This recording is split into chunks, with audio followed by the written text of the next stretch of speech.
Profeti Muhammed, paqja dhe bekimet e Allahut qofshin mbi të dhe mbi familjen e tij, ecim nëpër këtë botë me zemrën të lidhur me Allahun.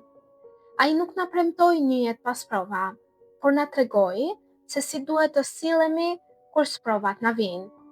Ai nuk na premtoi se gjithmonë do ta shohim rrugën, por na mësoi të besojmë Allahut që e di rrugën tonë.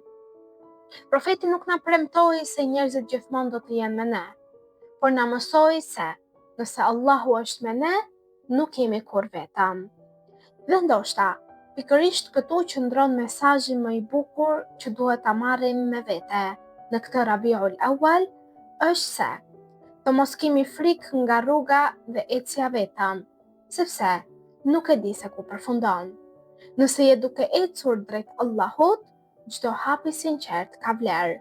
Sepse profeti Muhammed, paqja dhe bekimet e Allahut qofshin mbi të dhe mbi familjen e tij, nuk na mësoi vetëm se si të jetojmë. Ai na mësoi dhe për kë duhet të jetojmë. Ai eci me Allahun në ditët e vështira dhe me Allahun eci dhe në ditët e fitores. Eci kur ishte i vetëm dhe eci kur miliona njerëz ishin rreth tij. Eci në përdhimbje, por nuk e humbi shpresën. Eci në për errësirë, por zemra e tij ishte mbushur me dritën hyjnore.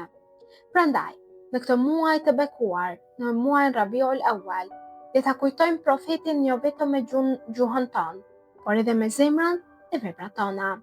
Le të përpiqemi të ecim në gjurmët e tij dhe le ta forcojmë lidhjen tonë me Allahun e Madhëruar, të mësojmë të durojmë, të falim, të shpresojmë dhe të besojmë tek Zoti i gjithësisë, sepse kjo është rruga që na la pas profeti i dashur, profeti Muhammed, paqja dhe bekimet e Allahut qofshin mbi ta dhe mbi familjen e tij.